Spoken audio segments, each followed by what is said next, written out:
Langston Hughes is our subject today.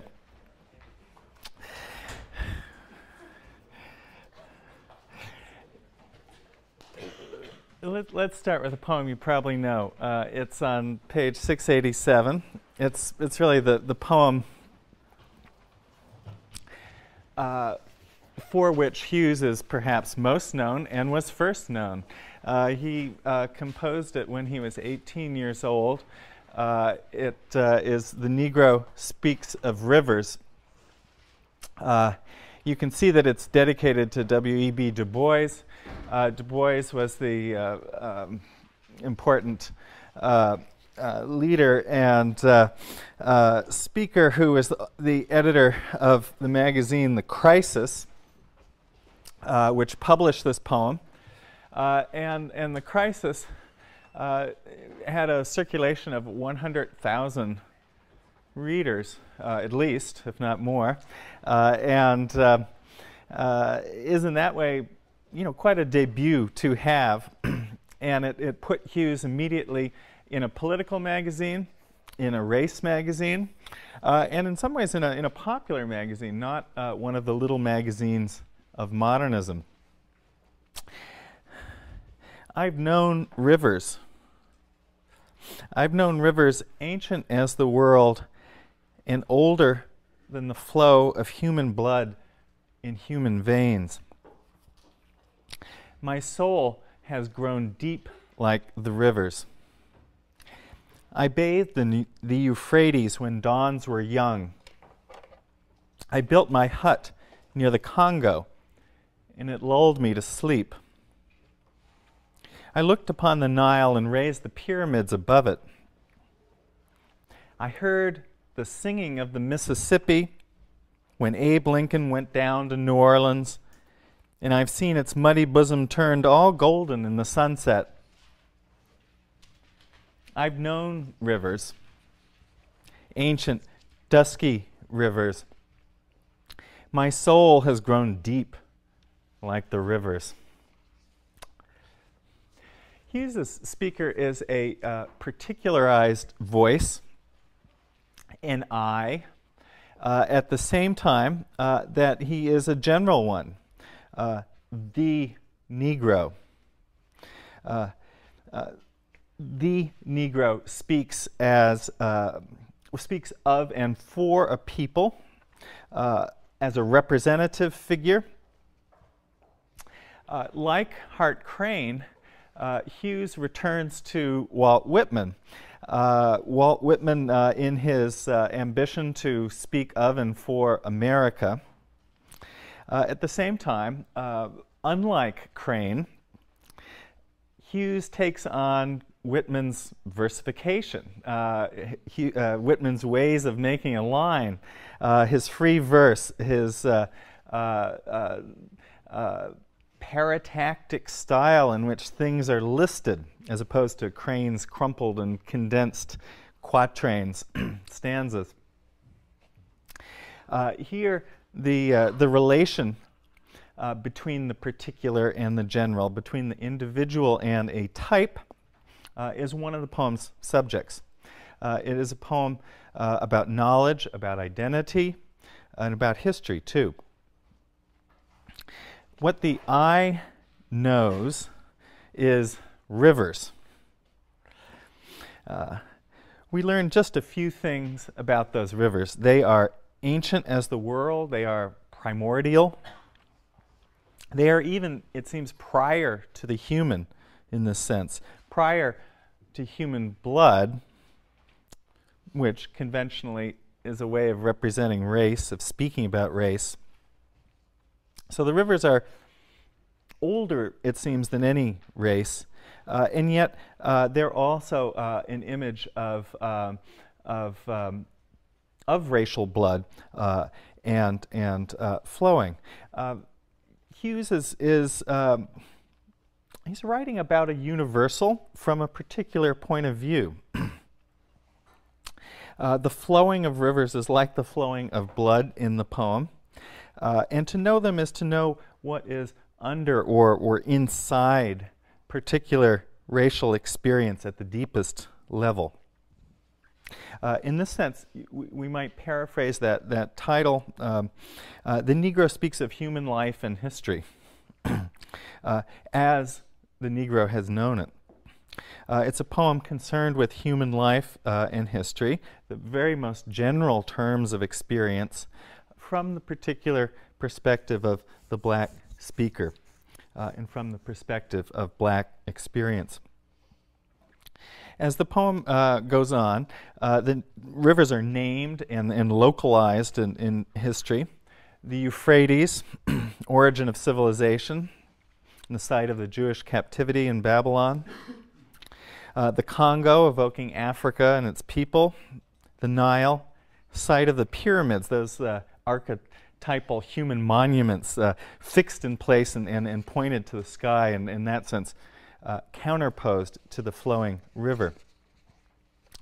Being the Negro here means knowing all of these places. The poem begins, interestingly, in the perfect present tense. I've known, my soul has grown. This is an interesting tense that evokes simultaneously the past and the present. It suggests the past carried over and into the present. Then, in that third stanza, the poem shifts into the simple past. I bathed, I built, I looked, I heard. The Mississippi, the line about the Mississippi, continues this pattern, but then in the middle of the line breaks out of it. I heard the singing of the Mississippi when Abe Lincoln went down to New Orleans, and I've seen its muddy bosom turn all golden in the sunset. There's a way in which the story of Lincoln and the freeing of the slaves that Hughes gets to at that point seems to break out of the particular and then reach into this perfect present tense to evoke some kind of ongoing experience moving from the past to the present again. And then the poem goes back into that perfect presence. There's a sense of past action that is ongoing and active, present in the poem. The rivers, they are deep, dark, dusky. They also, at this pivotal moment in the poem, turn golden. The poem projects a view of black history in which to be black means simultaneously to be the product of black experience across history at particular moments, particular times, and also involved in the deepest transhistorical meanings of the human. The journey that the poem describes links different times and places, and ultimately white and black. When Lincoln, America's white president, goes down to New Orleans and resolves to end slavery. This is a remarkable poem by a young man to write. It's not. Whoops. Let me hold off this interesting photo for a second. This is a picture of Hughes at still in the mid-20s when his work was just being read for the first time. It's a remarkable poem, I think, for a young poet to begin with. You could compare it to other early sort of inaugurating or initiating poems that we've talked about, such as Crane's Legend or The Love Song of J. Alfred Prufrock, and other sort of entries into poetry. We could compare its vision of the past to that which we find in perhaps Pound or Eliot, which leads me to this general question of how do we place Langston Hughes in this course? and more generally, how do we position the black language and experience in his work in the general context of modern poetry? Where else in this course does the Negro speak? Have you seen black people or heard black voices in other poems? Blackness figures in Frost, interestingly, as a kind of charged symbolic color, but in a very generalized way that isn't linked immediately to race, although it certainly could be seen to in certain contexts. You could say the same thing, I think, about Stevens, although you do in Stevens encounter certain black figures, including the word nigger in one poem. There's no question, though, that in Stevens, in Frost, the poetry doesn't aspire to, doesn't pretend to represent the experience of African Americans. Marianne Moore, whom we'll read soon, has a poem called Black Earth. When Ezra Pound read it, he wrote to her and asked, since he didn't know, he had never met her, was she Ethiopian? This is a truly crazy question, but an interesting one. In this poem, Moore speaks about an elephant, and from the point of view of an elephant in ways that might seem to possibly speak for black people, but only on the level of fable or allegory. Crane comes closer. If you turn back a few pages in your anthology to the Crane section, the first poem in that selection is called Black Tambourine. That's on 607. That poem describes, again, a kind of symbolic, generalized type of the black man as a figure trapped in what Crane called a mid-kingdom in the popular imagination, a mid-kingdom between man and beast. Crane sees the black entertainer as a kind of figure of the artist, something like his tramps, his wanderers, Charlie Chaplin. Crane had initially intended to include in the bridge a section that was to be a dramatic monologue spoken by a Negro porter on a train. That plan fell away, but there are still traces of that intention in his section of the poem called The River, which tries to evoke aspects of black experience to integrate jazz, blues, spirituals into Crane's poetry and make them part of the history that the bridge tells. Crane might have had as one model for the inclusion of African American expressive forms, surprisingly perhaps, Eliot, when that Shakespearean rag, when that breaks into the wasteland, jazz and a distinctively African American form also enters Eliot's poem. Eliot was writing, however, from the point of view of white Europe, and blacks tend not to figure in his poetry except perhaps as figures of otherness, those perhaps hooded hordes that swarm across the plains in the wasteland. Beinecke includes in its Ezra Pound papers an interesting selection of poems published with Eliot's Juvenilia not so long ago, a selection of poems that circulated between Pound and Eliot and certain other friends, which are obscene, racist limericks that Eliot wrote about King Bolo and his big black bastard queen. This too is part of Eliot's oeuvre, though not part of the public form of it, and it's important information about at least one way in which black life figured in the high modernist imagination of Eliot and others.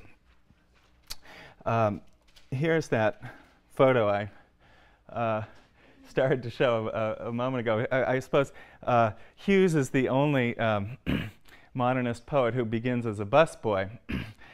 This is a photo from 1925, taken at the Wardman Park Hotel for newspaper story about Hughes. Hughes had been, it seems, discovered by the poet Vachel Lindsay at lunch when Hughes, or so the anecdote goes, presented his poems to Lindsay, and Lindsay, taken with them, went on to read them that night at a reading Lindsay was giving.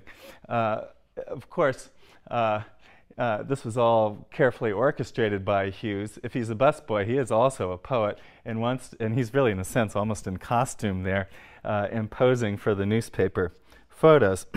But it's an interesting and important image of the man Hughes was as he began to write poems like The Negro Speaks of Rivers.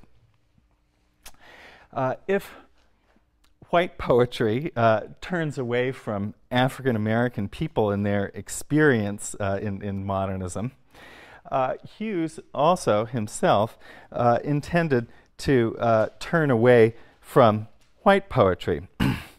The Negro Artist and the Racial Mountain, that prose piece I've asked you to read at the end of your anthology on 964, makes this argument very forcefully. It begins by Hughes contrasting his own intention as an artist with that of one of the most promising of the young Negro poets who, as Hughes interprets his ambition, wants to be like a white poet, and in that sense would like to be white. Hughes is writing here about County Cullen, a rival artist whose work you can sample on page 727 and following in your anthology. Hughes wants to get out of the curious condition of wanting to write white, so to speak, by redefining what it would mean to sing in poetry. On 965, he juxtaposes two black audiences. One, what he calls self-styled high-class Negroes that represent bourgeois norms or the aspiration to them, and that seek what Hughes calls Nordic culture. And he contrasts them rather to another expression of black life with which he identifies himself. These are the low-down folks, the so-called common element, and they are the majority, he writes. May the Lord be praised. The people who have their nip of gin on Saturday nights and are not too important to themselves or the community, or too well-fed, or too learned to watch the lazy world go round. They live on 7th Street in Washington or State Street in Chicago, and they do not particularly care whether they're like white folks or anybody else. Their joy runs bang into ecstasy. Their religion soars to a shout. Work maybe a little today, rest a little tomorrow, play a while, sing a while, oh, let's dance.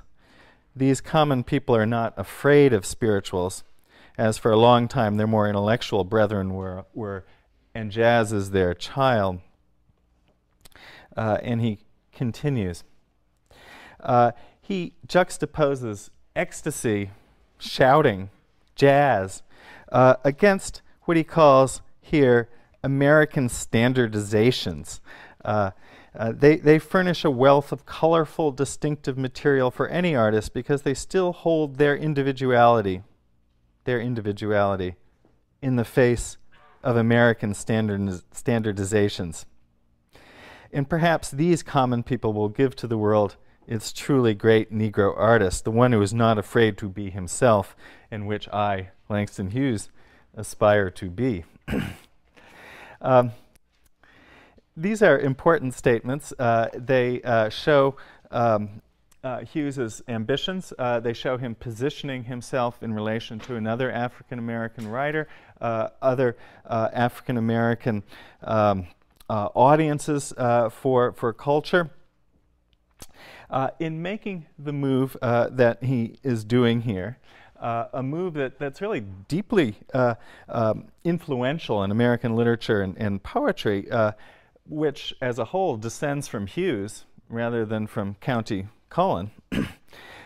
Hughes is still, however, doing something similar, after all, to the other modern poets we've been reading in this course. And I want to suggest some of the continuities between Hughes and these other writers. Like Yeats, for example, Hughes wanted to be a representative figure, to speak for a people. And we speak of the Irish Renaissance just as we speak of the Harlem Renaissance, of which Hughes was a central figure. Like Williams, like Moore, like Crane, and like Frost, also Hughes was very conscious of being an American poet, eschewing European examples for the most part, and seeking to bring into poetry lives and language that had not been seen previously as poetic material. At the same time, like Pound and like Eliot, Hughes was interested in a long historical view, and he makes links between people of different times and places in what was a global vision for Hughes of history.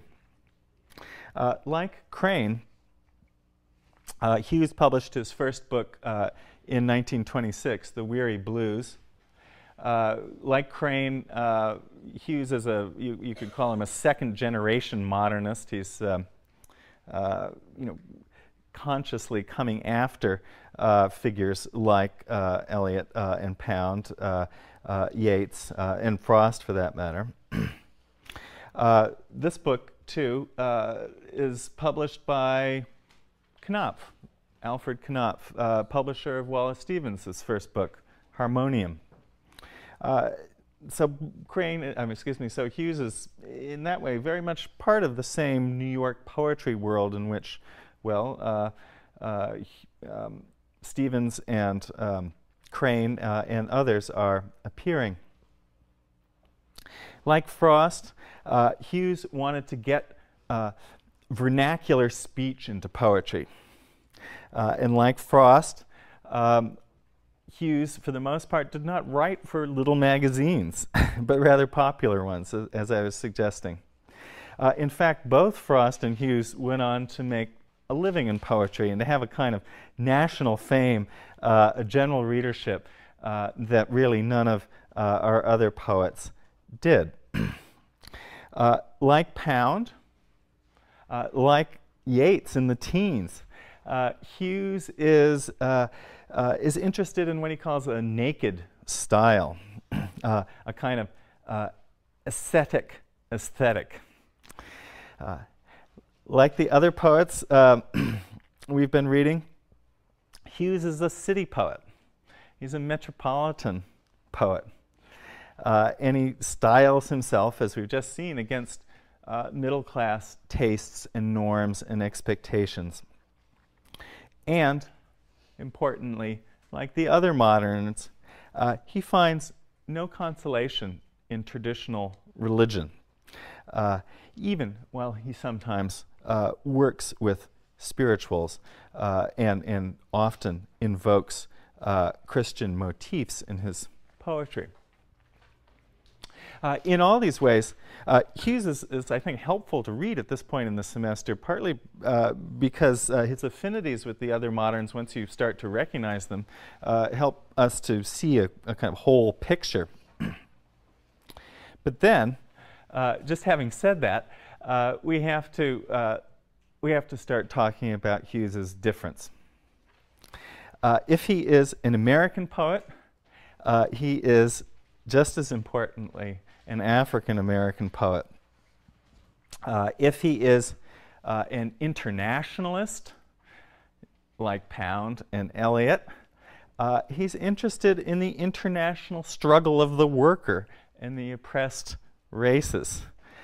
Hughes, this is Hughes writing about a journey to Cuba that he made. He traveled particularly in the 30s, frequently as a kind of representative of black Americans, sponsored by left groups, and traveled to, well, Soviet Russia, among other places. If Hughes's style is stripped down and naked, it is used to describe a people who have been stripped of dignity and identity. If he's a city poet, he is not a poet of the village or of London, but rather of Harlem.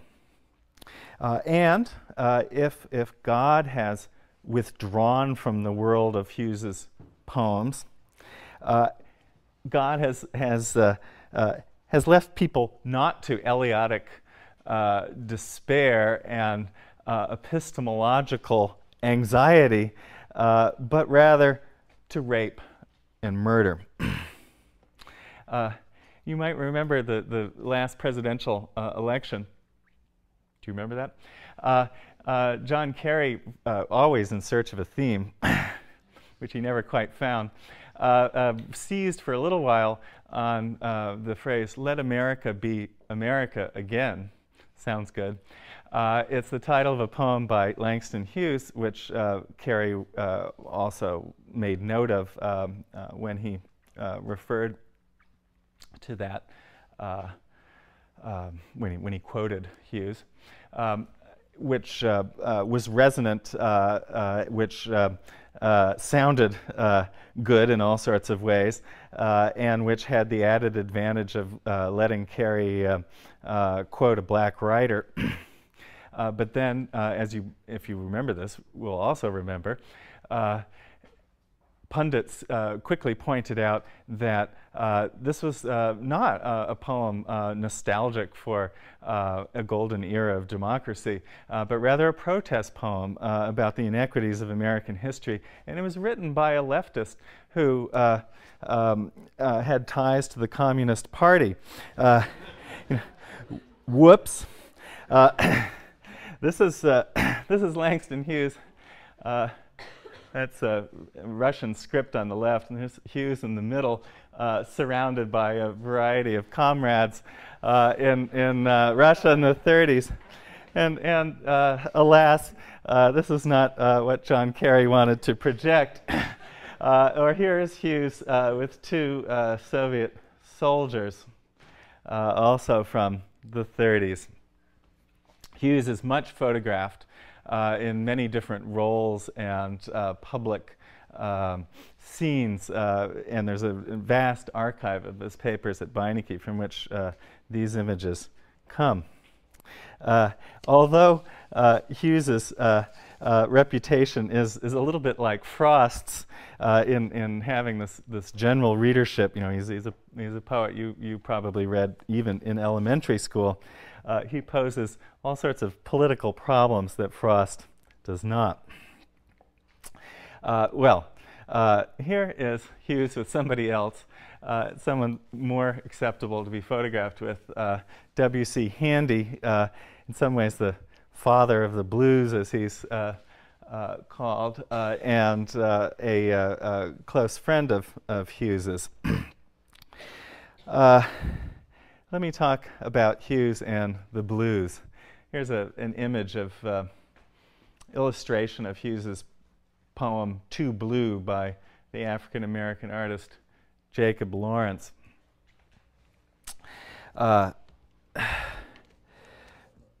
Hughes, from the Weary Blues forward, frequently presents his poems as forms of music, as allied to, as identified with, as perhaps metaphorical versions of African-American forms, particularly, but not only, the blues.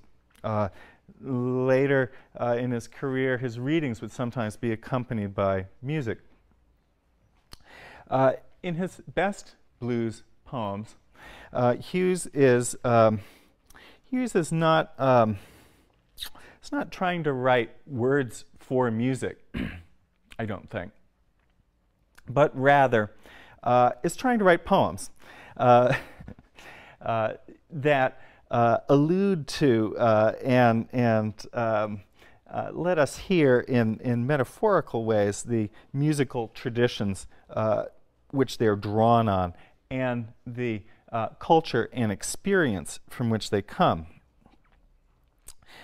Hughes, at his most powerful, uses musical forms, popular musical forms, for effects of compression and to develop really complex ironies, often through repetition, usually built out of the three-part structures of the blues. Let's look at the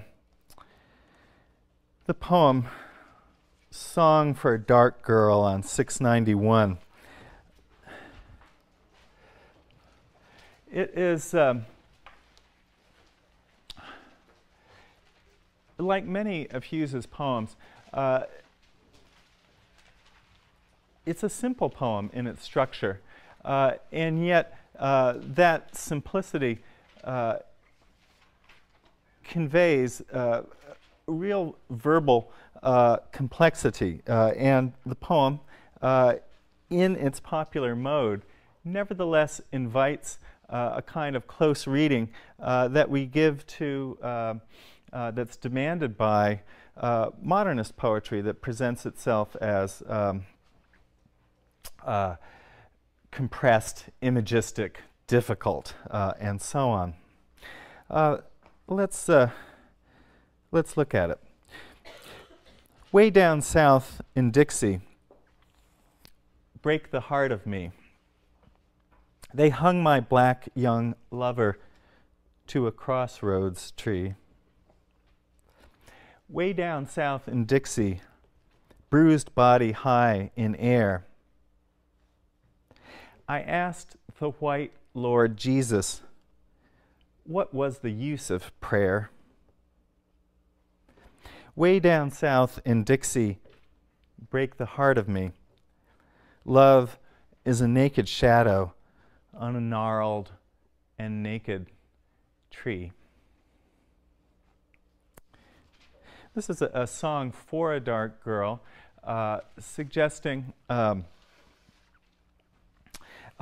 once words for her to sing, a dramatic monologue, and also for in the sense of a kind of homage or tribute to her.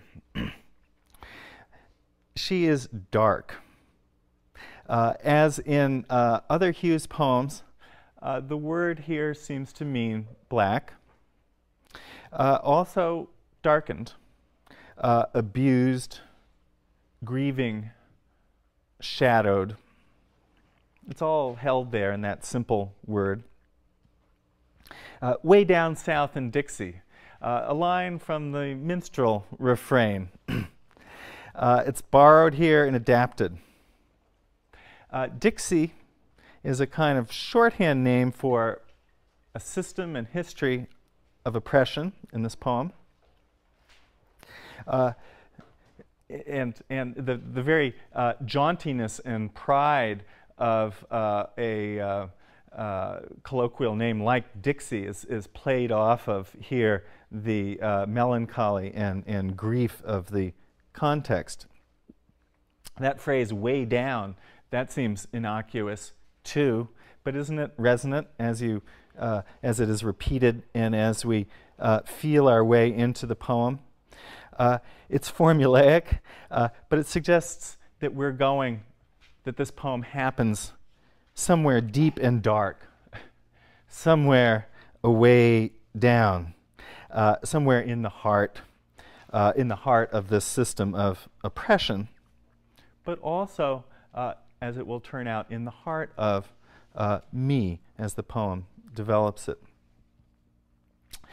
Here, the mere phrase "way down south in Dixie" and the mention of that name calling up the tune summons a kind of history of oppression that would occlude the kind of story that Hughes wants to bring forward and tell here.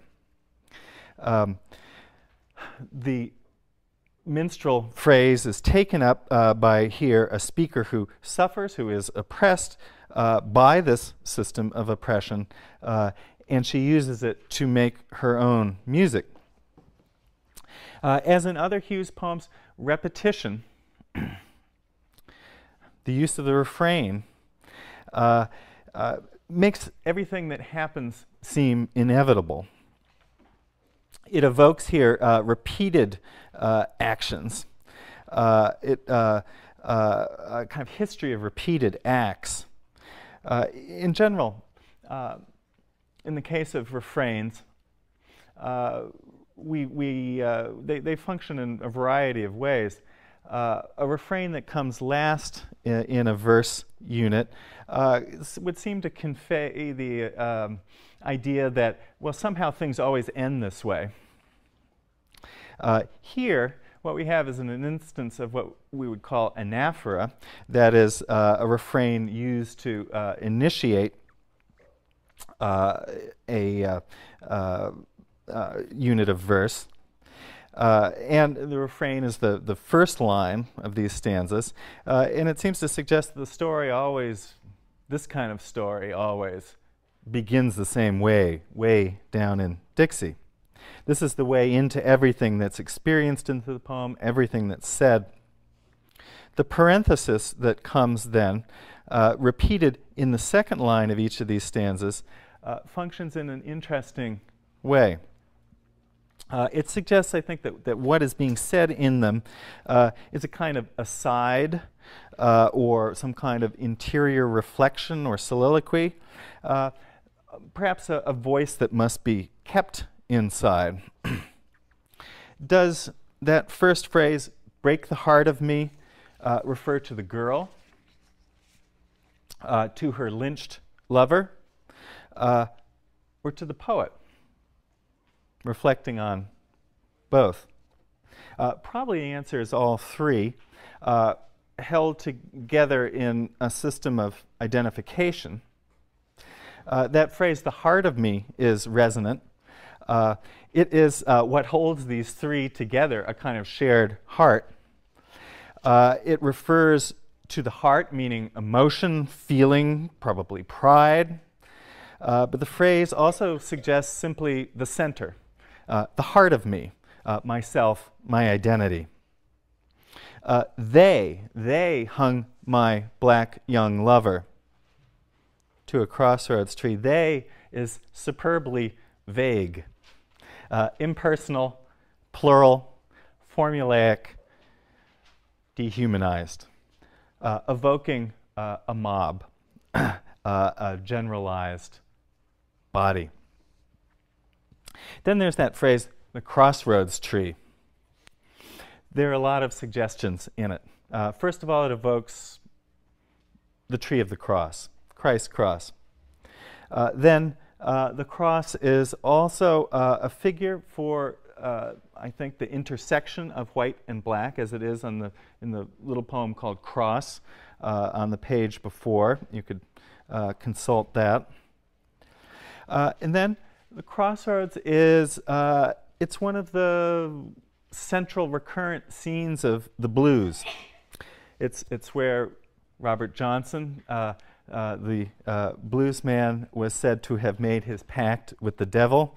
It is the place where choices are made, where crisis occurs in a wandering and displaced life. That second verse, way down south in Dixie, bruised body high in air, I asked the white Lord Jesus, what was the use of prayer? Now the parenthesis holds in it a kind of brutal image, something horrifying that must be set off slightly. The body is bruised. It shows the marks of beating, of suffering, in advance of murder. It's lifted high in air, not in honor or tribute. Rather, to be lifted in this way is to lose all agency, to be made lifeless.